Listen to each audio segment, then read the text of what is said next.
Today, we're going to show you how to change the rear brakes on a Porsche 996. I'm Justin. I'm Cousin Rob.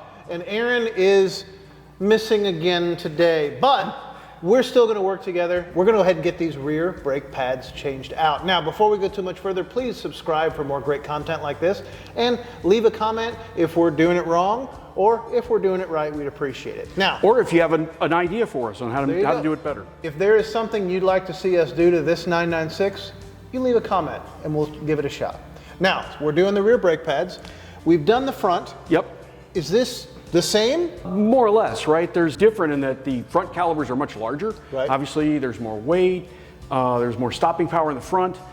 Generally, when people change brake pads, they probably change brake pad every 2 times to the once on the rear, because the rear just doesn't get worn as much, unless maybe you're driving on the track. Physicality of the caliper itself is very similar, but there's a couple of little nuances between the two that you just need to be aware of. So you can go in and start on the front and say, oh, I got this, and then get to the pad and get to the back, and suddenly like, oh, that's not quite the same. So we're going to show you what the differences are so we can really help you to change the calipers.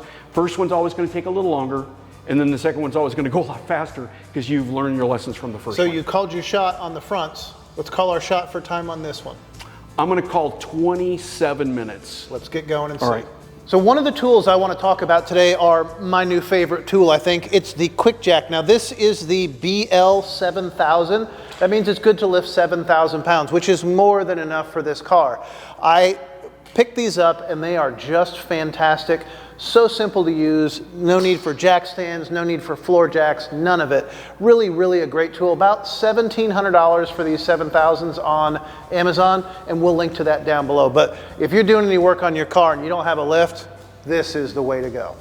So one of the nice things about these is the storage aspect. If you have a lift, it's always there, it's always in the way. However, these fold down flat and you can store them on the wall, you can store them flat somewhere. And the most awkward part of it is this controller box, but you can certainly store that away somewhere else as well. So we don't have a full lift like Rob does yet, but I love these Quick Jacks. For the $1,600 it costs, the portability, the usability, just a fantastic tool. Check it out, get yourself a set, you have my permission. So the first thing we've got to do is we've got to get the wire for the brake pad wear sensor out of the way. This is always a consumable piece. You're always going to replace this every time you do pads. So if it's in the way, just go ahead and cut it and get it out of the way. There's a clip on the front part of the carrier assembly. There's another clip on the back, and then there's a little lever. So you're going to take a screwdriver, and it's very, very easy. The lever can only go one way. You're going to pry it up out of the way. Once it's pried out of the way, we can just come in and take that piece out. So it just comes out like that. The new one goes in exactly the opposite. We'll show you that as well. This we are going to go ahead and dispose of properly because it's no longer we're no longer able to use it. Now that we've taken the brake pad wear sensor out, we're going to go ahead and take out this restraining bar here. This bar does 2 things. It actually goes through the brake pads themselves, but there's also a spring here, so this bar goes through one side of the caliper, actually goes this way. It goes underneath the spring or on top of the spring and then through the next pad. So the point is it holds the calipers in place. There's actually not a lot of torque on this, so we're going to reuse these pieces because they don't get a lot of wear. They're dirty, of course, but they don't get a lot of wear. So first thing we're going to do is we're going to use our thin screwdriver and we're going to go ahead and pry out the cotter pin. And we're going to try not to lose it because we tend to lose little things like this. The next thing we're going to do is take a punch. So in this case, I'm using, this is just a small torque screwdriver and a ball peen hammer, and we're going to tap this through.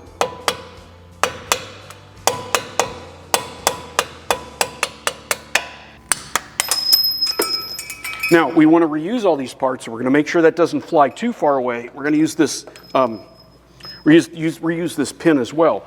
So we're going to clean them off so that when they go back in, they're not quite as dirty. So now basically we've got it to the point where we have access to our pads.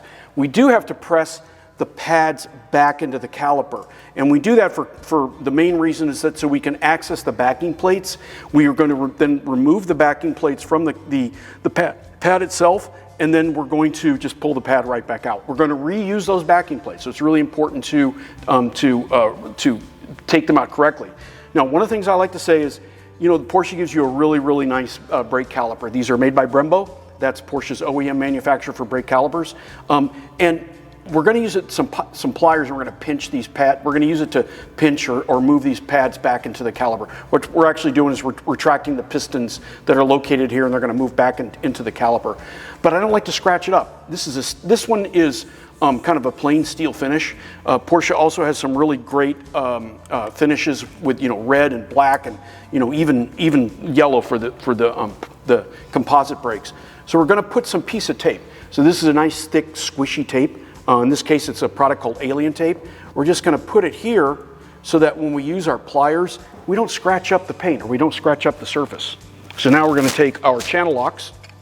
We're going to make sure they're properly adjusted, and we're going to press back the caliper in the caliper back, or the pistons of the caliper. We're going to do the other side. And you can feel the caliper move. It's pretty easy to move. Then once it's in, I'm going to take a fairly large screwdriver, and I'm just going to go ahead and finish kind of pressing it in from the bottom. Just a little bit. Not too much pressure there, because it doesn't actually take that much. So now we're getting to the tricky part.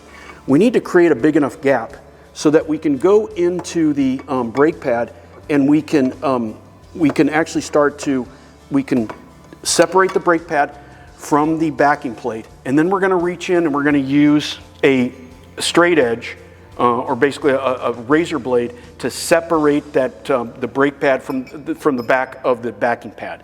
So now that we've got those in, unfortunately, I'm going to have my big head and hand right in here, so you're not going to be able to see this.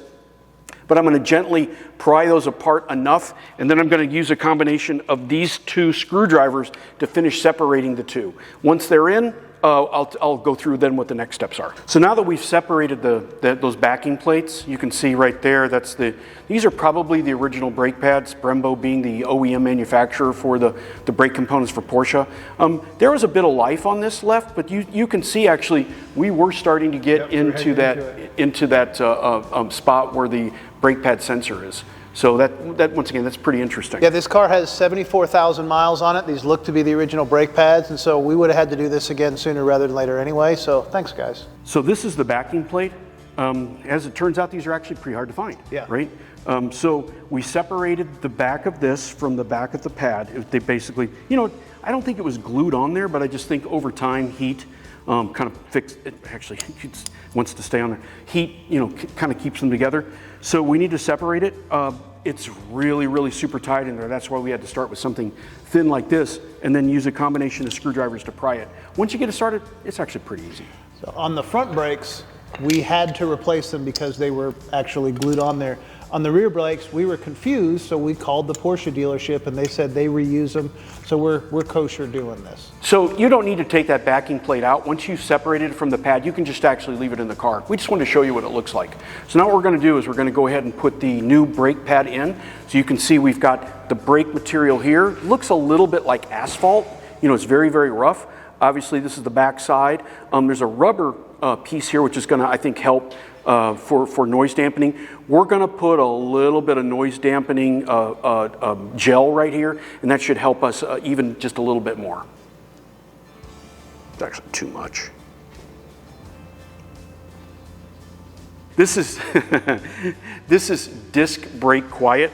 We put a little bit between where the pad goes and the backing plates go. It'll just keep the brakes from squeaking. Now what I'm going to do is I'm going to go ahead and put it, make sure it's pad material side toward the rotor. I'm just going to slide it right back in, just like that. Okay, now that one's done, we're going to do the other pad. That was probably a year of my life right there, smelling that encouraging, yeah, that brake dust. You have a glove?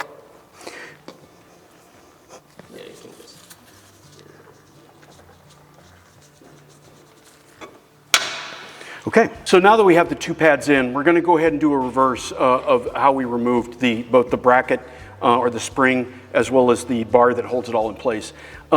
It's a little bit tight, which is good. You want it tight. You also want to make sure that this little clip is pointing down. And why is that? This is actually what holds the brake pad wear sensor wire so it stays out of the way. And I do want to note, let me see, this only goes in one way. It's tough to see, but you see there's a little lip here. So when that comes in, you'll stop at the right point. The other thing is there's a little hole right here, and that's for the cotter pin. However, you can rotate this bar with a pair of needle nose pliers. So if you don't get it in perfect, don't sweat it. Just take some needle nose pliers. You have to just, put a little bit of pressure on it, but you can rotate this so that you do have access to that hole. So on that note, let's go ahead and get her in. And so the last step then is to put that brake wear sensor back on there. That's right. It's actually super easy. There's just one piece that goes into the electrical or the connection. That little door or that little arm closes down over and locks it in place. Then there's a couple of clips that we're going to route it through, and then finally these are the two sensor wires that are going to go into the brake pads. So is this the same as the front where we do the two sensor wires last so that we have room to route it? 100%. So the problem is a lot of folks think that you can kind of work around these sensors. You can't. Just do it afterwards. It's super easy to do. There's plenty of room back here. So we'll go ahead and just do that real quick. It'll take us about 2 minutes maybe. So the first thing we did is we just simply slid the end of the brake pad wear sensor into the electrical connection. Then there's that little door or that little clamp that squeezes on top. You just simply close it and press it till it closes. So after we put it into its connection, there's two clamps or two little fittings that hold the hose in place or hold the wire in place. So as you can see, we've done that. Now what we're going to do is we're going to come in and place the sensor inside its two holes. So there's a longer one that's going to reach across and do the one side of the pad, just like that. I'm going to use a screwdriver just to make sure it's seated correctly, just like that. And then we'll do the other one, the same thing. Notice there's a tab right here. So this tab actually locks in to a similar spot, a tab spot, right on the brake itself. So as you put it in, you can kind of only go in one way. Now, see, we've got this wire here. We're simply going to pull it down. And we're going to route it underneath this little clip. So, Rob, now that it's all together, we can just take off and drive, right? Not so much. Okay, what's next? So since we've retracted the pistons into the caliper, and really they're actually they're not seated up against the rotor at all. The first thing we're going to do when we put the car back on we put the wheels on the car, put the car back on the ground, we're going to start it, then we're going to pump the brake. The first time, don't freak out. Really, don't freak out. Your pedal's probably going to go right to the floor. Okay. Just pump it, pump it, pump it. And you'll find that it'll get pretty firm pretty quick as the calipers go back and mate, or extend it out for utilizing the pistons, and they mate to the rotor surface. And then once we do that, we have to do the seating process. That's correct. Which is where we drive from 40 down to 10 and try That's not correct. to come to a stop. That's for a correct. little bit, Right. So what you do is you do 5 to 6 kind of aggressive accelerations up to 40 to 50 miles an hour. Really hit the brakes pretty hard. Now don't hit them so hard that you activate the ABS, which you said that it does, or it locks the brakes up and skids. That doesn't do the brakes any good as the brake pad materials is mating with the rotor surface. So you do 5 to 6 from 40 to 50 down to 10. Once again, rapid brake, a good pressure. Let up then on the brake, do it again, never come to a complete stop, because what happens is some of that pad material could, in theory, affix itself to the rotor. Okay. Then we're going to do a series of 6 runs up to about 35 miles an hour, and once again stopping to about 10. Not quite as aggressive, but still, at 35, you're not really going that fast. After you're done with that, and this is important, try not to come to a complete stop. I know if you come to a stop sign, if you come to a stoplight, you may have to. If necessary, maybe put it in neutral so you don't have to stay on the brakes, but try not to have the pads pressing the brakes when the car is stopped. Drive the car for 5 minutes or so, or just until you get home, and then pull it into the garage and let the brakes cool naturally, and we really should be good to go. Okay, excellent. All right, well, go and do your own brake job. Thanks for watching. Please subscribe. We'll see you next time.